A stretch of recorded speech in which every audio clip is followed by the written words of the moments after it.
This week, more than 140 Afghan Air Force pilots and crew members detained in Tajikistan since mid-August were evacuated to the UAE. Fearing retaliation from the Taliban, the Afghans, who were U.S.-trained military personnel, fled Afghanistan and flew an American-supplied aircraft to Tajikistan, only to end up in Tajik custody. In WhatsApp recordings made on smuggled cell phones, the English-speaking pilots described poor conditions, insufficient food rations, and limited medical care. Our next guest has long been critical of the war in Afghanistan. Senior fellow and military expert for defense priorities, Lieutenant Colonel Daniel Davis. He joins us now to discuss and to weigh in on the lasting impacts of war on our military veterans. Thank you for joining us. Thanks for having me. I appreciate being here.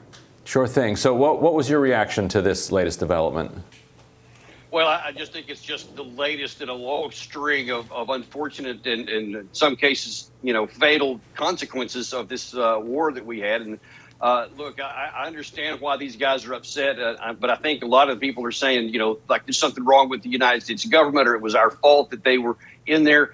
But look, though I have been, even on your show, very critical of a lot of the things the United States has done, and justly so, that the lion's share of the responsibility for this falls on the Afghan government, because that's ultimately who betrayed these pilots, not the United States that trained them. But look, we gave them like the better part of 2 decades, every chance in the world to get their house in order, to get the corruption under control, to gain the trust of their people so that they would follow them, whether in peacetime or in war. And they absolutely just disintegrated at the first pressure without the United States. So it's unfortunate that anyone has to pay the price for this. And I have nothing but sympathy for the pilots. I do understand they're confused or they're upset.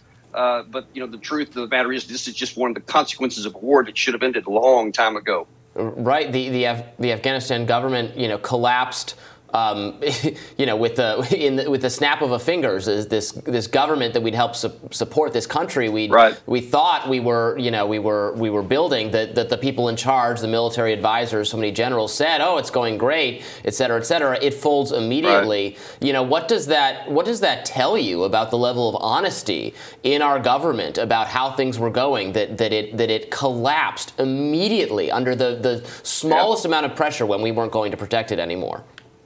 Really, you hit the nail squarely on the head there. It's the core issue here is the unwillingness of our senior leaders over more than a decade to be square and honest with the American people. And that goes everywhere from like the 4-star generals and admirals to the presidents. All the presidents who almost all of them continued to say that things were making progress, we're doing good things. The Afghan government is making strides, they're getting corruption under control. None of it was ever true. And, I came out in 2012 while still in uniform and expressly said it wasn't true. The Afghan papers in 2019 also said that it wasn't true and in much broader fashion than I did. So now that when the end came and you have these same leaders acting surprised and like no one saw this coming, well, that's only because you were unwilling to face the reality that was always on the ground. And now you see the wreckage of all the lives that are just shattered, and the fact that now the Afghan country is back again under the thumb of the Taliban, and it's just so tragic.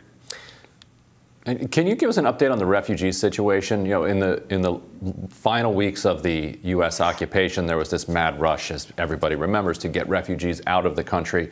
Very few of them were brought directly to the United States, sent to third-party countries first. How are conditions, as you understand it, in those situations, and how effectively is the U.S. processing through these tens of thousands of people? Yeah, it's just such a difficult challenge. I mean, in the immediate aftermath of the collapse, I do give the military props and say that they did just a remarkable job in getting, 120,000 people out on just turning on a dime when they thought they were only going to do a withdrawal of 2,500, and to change on a dime and to get that many people out. They get some credit for that. To answer your specific question, the conditions right now are kind of as you would guess. It's a lot of frustration because we can't just take all these people and say, all right, we're going to fly you all and take you to the United States and drop you off, because we have to vet them. Because look, the truth is you have possibly some Taliban, but also possibly Al-Qaeda, ISIS members, in a number of about a dozen other terrorist organizations that exist in Afghanistan. For all we know, some of them may have infiltrated in there. And so we have to vet all these people. And so you can also understand their position, that they're very frustrated because they're just living in basically tents or, empty buildings, and they don't know how long it's going to take. I do happen to know that a friend of mine is still one of the somewhere around 10,000 that are still in Afghanistan that are waiting to come, and they're being vetted right now. I actually got an update from him just yesterday. And of course, he's in, fear because some Taliban are still looking for him, and he has to be on the run and move from place to place. But our country's doing the best that it can, and they are doing the vetting, but it's just going to take longer than anybody would like. Yeah. Lieutenant Colonel, in your role at Defense Priorities, you do work to end wars stemming from September 11th attacks and take a more nuanced approach. According to the Military Times, only 35% of people surveyed could even point to September 11th as the start of the nation's ongoing war on terror.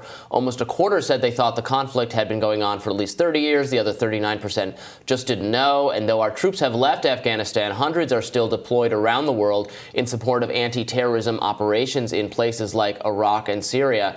So what do you think? I mean, right. There's such a fatigue, I think, among the American people, rightly so, with what we've been doing since September 11th and the kind of aimlessness of the mission. Biden actually made a really affirmative step that his predecessors were unwilling to make to withdraw. What do you think? Do you think in the future that the American public's lack of an appetite for this kind of thing is going to act as a deterrence to kind of waging these interventionist wars? Look, I think more than just that it's fatigue from fighting. I think it's the people saying, why are we fighting at all? I don't see any reason for it. They don't see any need for the U.S. to have all these combat operations in all these places. And the last two you mentioned are the top two on my current target list that we need to get into, which is the Iraq and Syria. There is nothing in either one of those places that has anything to do with American national security, and yet we have troops on the ground in harm's way daily. We saw just days ago another rocket attack was fired at U.S. troops in Syria, and by the grace of God, no one was killed this time. And there's been over 50 of those this year so far, and we've been very lucky. But how long is that luck going to hold? I mean, all it takes is for one of those missiles to strike, hit American troops, and now then there's going to be enormous pressure on the president to escalate the situation, then to possibly even strike Iran if it turns out that they had any knowledge of it. And now you have the possibility of expanding into a new war. There is no benefit to America at all. Those troops need to all come out. Are you worried that because of the media's overreaction and panic, an absolute spasm in the 2 weeks, around the Afghanistan withdrawal, that President Biden and no future president is going to want to even take the risk? And so, you know what? It's just easier. Just leave those 2,500 American troops in Iraq for the next 100 years and just punt the problem to the next president.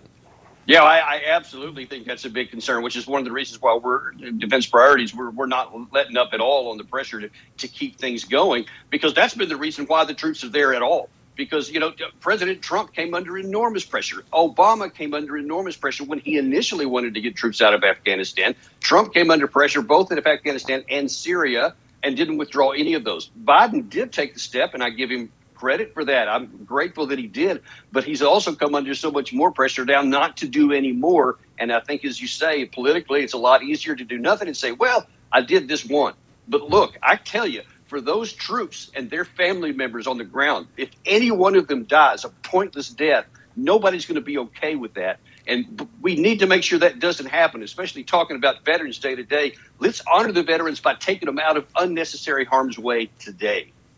I wish that were true. It feels like a lot of our media is okay with that relative to the alternative scenario of actually bringing troops back. But Congressman Greg Murphy and Joe Courtney introduced legislation this week that would direct the VA to examine veteran opioid overdose deaths in the past 5 years.